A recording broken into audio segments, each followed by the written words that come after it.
Film kali ini akan berlatar di sebuah kota bernama Rylestone yang dikelilingi oleh perkebunan jagung yang sangat luas.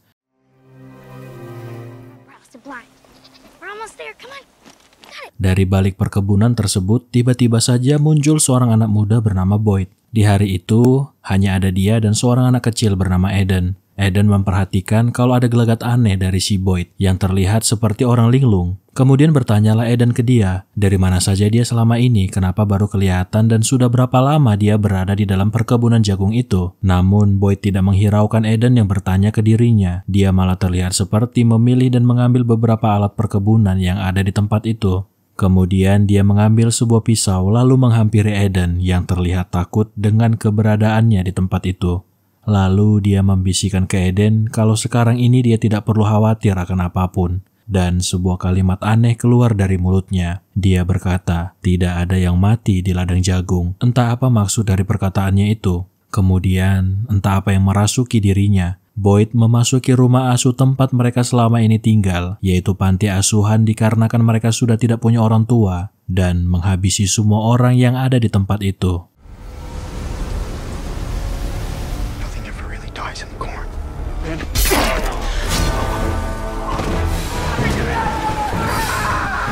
Akibat kejadian mengerikan itu, 15 orang anak tidak bersalah pun menjadi korban dan 1 penjaga keamanan. Para kepolisian pun bekerja sama dengan pihak FBI untuk menangkap si pelaku dengan cara memasukkan gas untuk membuat si pelaku tindak kriminal pingsan, kemudian menangkapnya.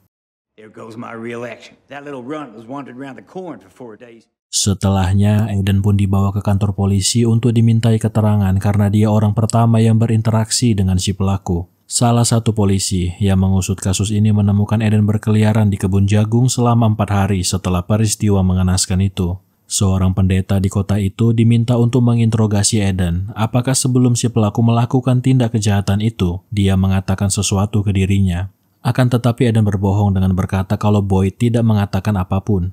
Dikarenakan sekarang rumah asuhnya dijadikan tempat penyelidikan, Eden pun tidak punya tempat tinggal. Sehingga si pendeta menawarkan tempat tinggal untuk Eden. Dia bisa tinggal di gudang miliknya.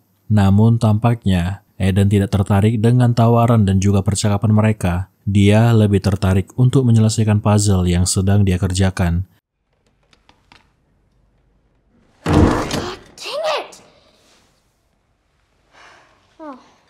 Sebuah puzzle tentang seorang ratu kejam bernama Red Queen yang menguasai sebuah negeri bernama Wonderland. Sebelum mengakhiri percakapan mereka, Eden mengatakan kalimat yang aneh. Dia berkata kalau mereka beruntung karena Boyd tidak menghabisi mereka semua yang ada di kota ini. Makes the world the way she wants it to be. You're like the Red Queen. I think he was sorry for not killing all of you.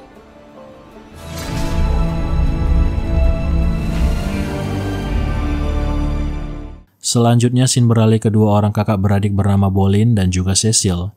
Di hari itu mereka berada di kebun jagung yang sudah terlihat layu dan juga mati. Tahun ini, para petani jagung sepertinya akan gagal panen akibat tanah tempat jagung ini tumbuh mengalami kekeringan dan juga dosis pupuk yang diberikan tidak sesuai. Bolin menjelaskan ke adiknya kalau selama ini orang tua mereka ditipu oleh para pemasok pupuk, sehingga inilah hasilnya. Tahun ini mereka mengalami gagal panen. Sebenarnya ada maksud lain kenapa dia mengajak adiknya ke ladang jagung ini, yaitu dia ingin menjelaskan kalau dia diterima di sebuah universitas yang jauh dari kota ini. Mendengar itu, adiknya tampak tidak setuju dengan keinginan kakaknya yang akan pergi dari kota ini. Bolin mencoba menjelaskan kalau dia tidak pergi untuk selamanya. Dia pasti kembali ke sini ketika libur semester tiba. Lagi pula suatu saat Cecil juga bisa menyusul dia pergi dari kota ini. Tapi terlihat tampaknya kalau Cecil masih tidak terima dengan kepergian kakaknya itu.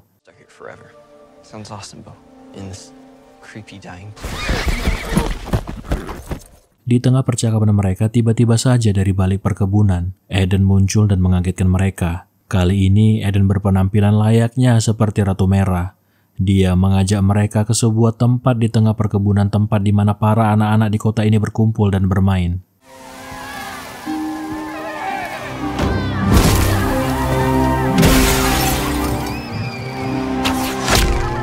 Lalu dari balik tasnya, Eden membaca sebuah daftar kejahatan yang dilakukan oleh seorang anak bernama Wally yang membiarkan anjing peliharaannya mati. Wally mencoba menjelaskan kalau anjingnya itu mati akibat tidak sengaja memakan racun tikus. Tapi Eden tetap ingin menghukum dia karena tidak menolong anjingnya dengan cara melompat dari atas papan ke tumpukan batang jagung. Anehnya, seluruh anak di tempat itu terlihat nurut dan mengikuti Eden yang meneriakkan supaya Wally segera melompat.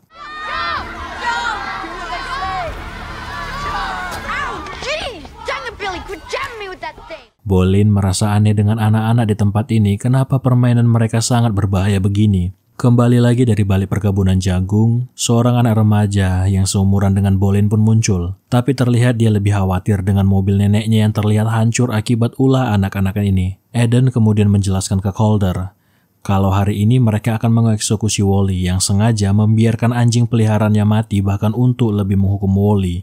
Eden memerintahkan supaya tumpukan batang jagung itu dibakar. Untungnya Bolin menghentikan hal itu karena itu sangat berbahaya, bukan hanya untuk Wally, tetapi bagi mereka semua yang ada di tempat ini. Karena percikan dari api itu nanti bisa menyebar ke seluruh kebun jagung yang sudah mengering ini. Cecil bahkan ikut terlihat meneriaki Wally supaya segera melompat. Bolin sangat-sangat merasa aneh dengan tingkah laku anak-anak ini, yang sangat patuh dengan Eden, seperti Eden ini dijadikan sebagai pemimpin kelompok mereka.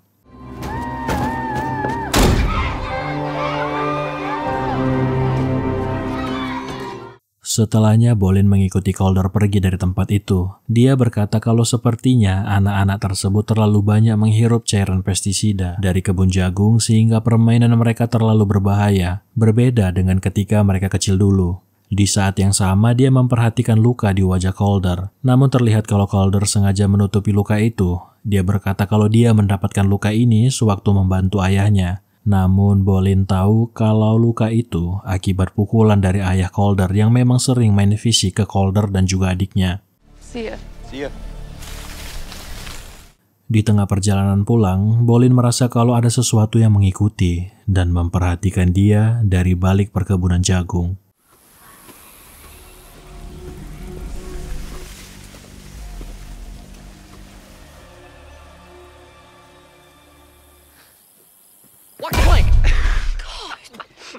Sekembalinya dari kebun jagung, Cecil menemui kakaknya yang memperhatikan kalau ibu mereka yang masih berstatus sebagai istri dari ayah mereka pergi bersama laki-laki lain. Hal ini semakin membuat Cecil kesal karena kakaknya meninggalkan dia dengan situasi keluarga dan juga kota mereka yang semakin jauh dari nilai norma-norma ini.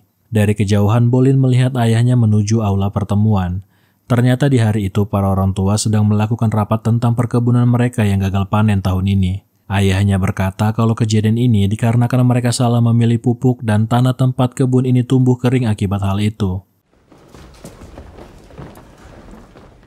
Akan tetapi menurut pendeta, hal ini bisa terjadi karena penduduk di kota ini berdosa dan ini adalah tulah dari Tuhan supaya mereka kembali ke jalan yang benar. Namun para penduduk masih saja keras kepala dan berkata kalau mereka tidak butuh ceramah untuk saat ini. Yang mereka butuhkan sekarang ini adalah seorang investor dan juga penyuplai pupuk baru yang berkualitas. Di tengah rapat tersebut, ayah Bolin memberikan brosur ke para petani kalau saat ini mereka mendapatkan solusi dari pemerintah, yaitu pemerintah ingin membeli seluruh lahan perkebunan ini dan memberikan mereka subsidi. Hanya ini opsi yang mereka punya sekarang. Mendengar itu, Bolin tidak setuju dengan ide ayahnya itu. Dia merasa kalau para orang tua mereka ini harusnya mencari jalan keluar, bukan malah menjual lahan mereka. Lagi pula selama ini, mereka hidup dan besar dari hasil perkebunan ini. Tidak seharusnya mereka menjual lahan ini ke pemerintah. Namun, para orang tua tidak menghiraukan usulan dari Bolin. Mereka merasa kalau anak-anak tidak perlu ikut campur dengan urusan orang dewasa. Ini adalah ide bagus. Mereka bisa mendapatkan uang dari hasil penjualan lahan tersebut dan segera pergi dari kota ini.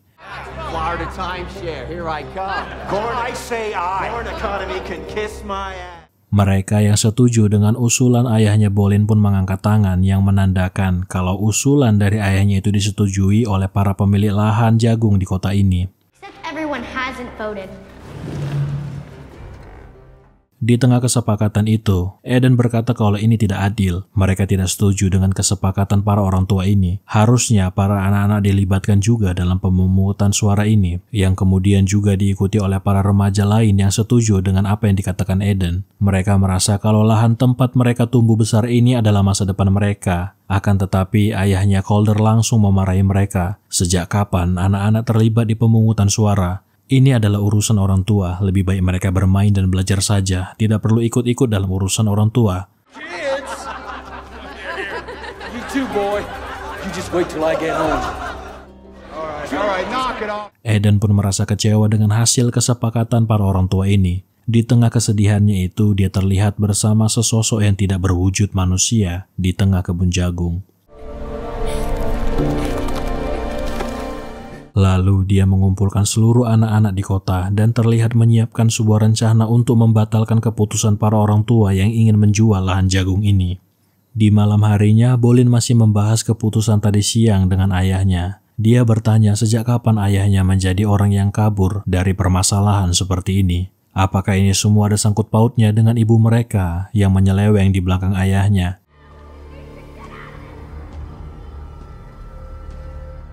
Sementara itu di tengah kegalauannya yang akan ditinggal kakaknya, Cecil malah bertemu dengan Eden, kemudian mengajaknya ke tengah perkebunan jagung, di mana di sana sudah ada beberapa anak lainnya yang sudah hadir. Dan di malam itu, sosok makhluk di kebun jagung pun berbicara dengan Cecil.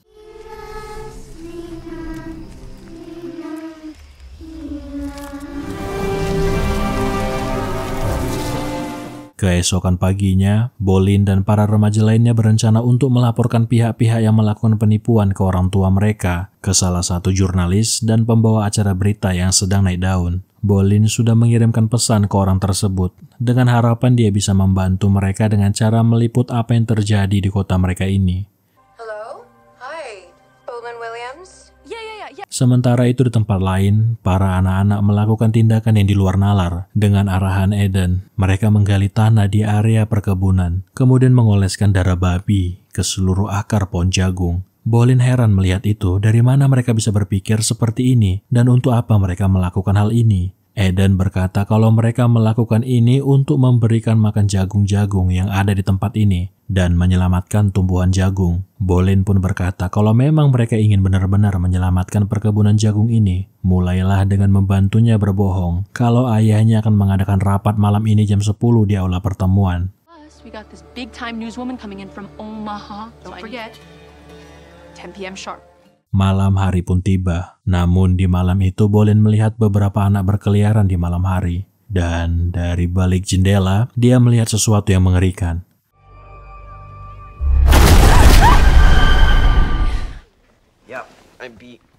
Lalu setelahnya, Bolin pun melancarkan aksinya. Dia memborgol ayah dan ibunya, lalu membawa mereka ke aula pertemuan. Namun ternyata rencananya untuk mengumpulkan para orang tua malah menjadi bumerang bagi mereka. Eden sudah lebih dulu melancarkan aksi jahatnya. Bahkan dengan teganya dia menggantung ayah Calder yang sebelumnya mengusir mereka para anak-anak dari ruangan aula pertemuan. Where are the parents? Where's Dad?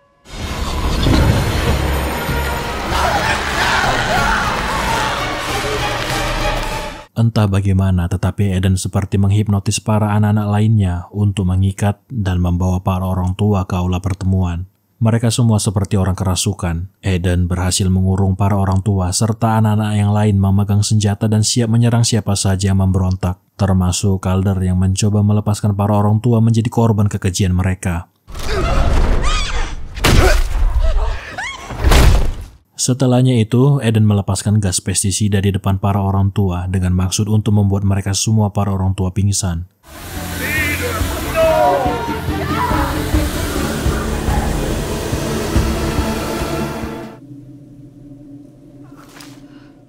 Ketika mereka semua tersadar, mereka sudah berada di lubang yang sebelumnya digali para anak-anak. Lalu, dengan arahan Eden dengan kejinya mereka menguburkan para orang tua di lubang itu sebagai persembahan untuk sosok di balik perkebunan jagung.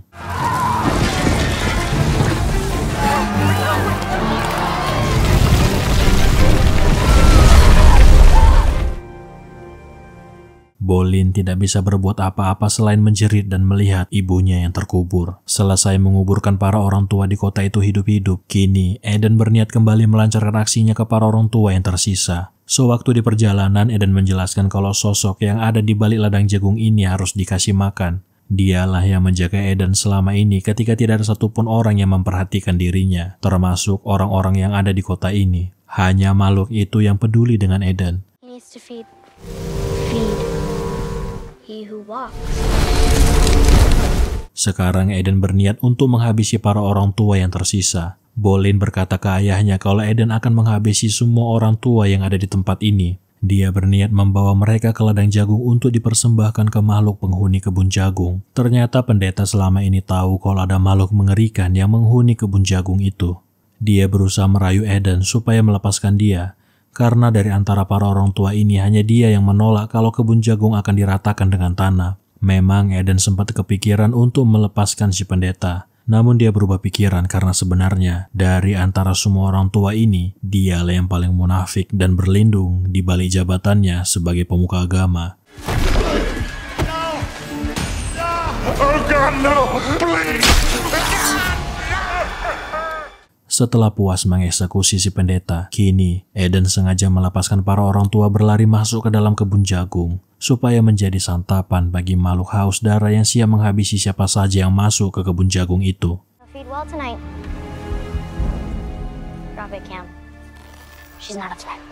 Sekarang Eden mengultimatum bahwa siapa saja dilarang keluar ataupun masuk ke kota ini, termasuk si jurnalis yang ternyata sudah ditawan oleh mereka ketika masuk ke kota ini. Mulai hari ini, anak-anak yang menguasai kota ini, mereka adalah penerus masa depan kota ini. Karena selama ini para orang tua tidak becus dan selalu mau menang sendiri. Melihat kalau si jurnalis sudah tertawan, We should cut her head off, right, Bo?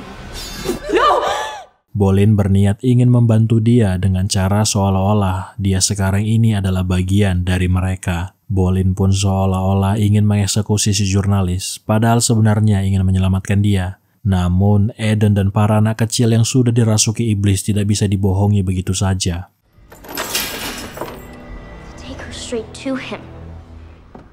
Mereka kemudian mengarah si jurnalis menuju gudang penyimpanan, yang ternyata di dalam lumbung penyimpanan itu sudah ada lagi korban dari kekejian Eden dan juga para pengikutnya. Kemudian Eden mengikat si jurnalis, lalu dia berteriak ke si makhluk mengerikan kalau dia sudah menyiapkan korban untuknya. Bolin masih nggak percaya kalau makhluk yang dikatakan Eden selama ini adalah nyata. Dia menganggap kalau Eden berhalusinasi. Di kesempatan itulah dia mencoba menyerang Eden. Akan tetapi, begitu terkejutnya dia ketika makhluk mengerikan itu muncul untuk menyelamatkan Eden. Kehadiran makhluk itu membuat semua yang ada di sana bergidik nyeri. Bolin pun masih tidak percaya dengan apa yang dia lihat. Bagaimana mungkin makhluk ini ada dan selama ini menghuni kebun jagung? Dengan lengan panjangnya, dia menggapai si jurnalis lalu menariknya masuk ke dalam perkebunan jagung untuk jadi santapannya. Eden berkata kalau tidak ada satupun orang yang bisa menyakiti dirinya. Lalu dari belakang, kepala Bolin pun dipukul dan ketika dia tersadar, seluruh tubuhnya sudah dibaluri dengan bensin. Eden siap untuk membakar dia. Sebelum api dinyalakan, Bolin berkata kalau Eden membakar dirinya, dia akan berlari ke ladang supaya makhluk itu ikut terbakar dengannya. Mendengar itu, Eden punya cara lain untuk menghabisi nyawanya, yaitu dengan mencincangnya menjadi beberapa bagian. Namun Bolin masih sempat menyelamatkan dirinya, kemudian dia berlari kabur masuk ke dalam kebun jagung. Akan tetapi, yang paling ironi adalah ketika dia menemukan sebuah cincin yang dia kenal. Sayangnya ayahnya juga menjadi korban dari kekejian makhluk haus darah itu. Awalnya Bolin berniat kabur dengan cara membawa mobil milik neneknya Calder. Tetapi di tempat itu dia menyaksikan kalau makhluk mengerikan itu lagi merobek badan si jurnalis menjadi dua bagian lalu melemparkannya.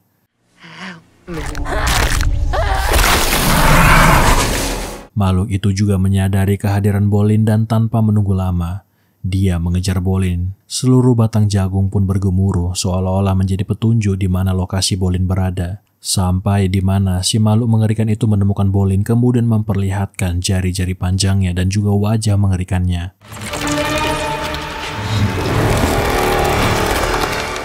Di saat si makhluk ingin memakan kepalanya, Bolin menyerang makhluk itu dengan senjata tajam yang tergeletak di tanah.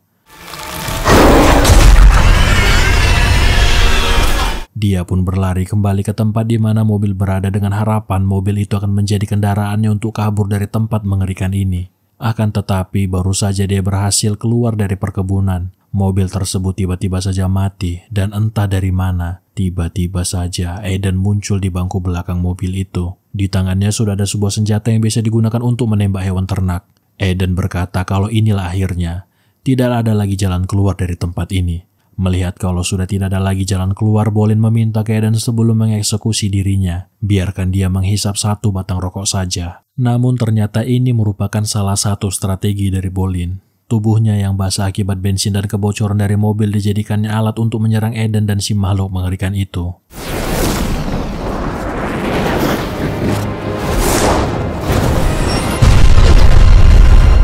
Seluruh lahan jagung kini terbakar dengan api, begitu juga makhluk mengerikan yang ikut terbakar. Aiden memilih ikut bersama si makhluk itu masuk ke dalam kobaran api yang mulai membumi hanguskan ladang jagung.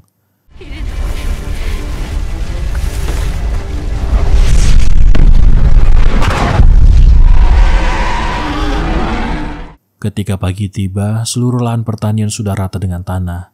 Bolin menemukan sebuah cincin yang biasa dipakai oleh Aiden. Namun entah bagaimana cincin itu hilang secara tiba-tiba. Dan ketika dia menoleh ke belakang, Aiden sudah berdiri dengan tubuh yang setengah terbakar. Lalu dia mengucapkan kalimat yang sama dengan yang diucapkan Boyd kalau tidak ada yang mati di ladang jagung.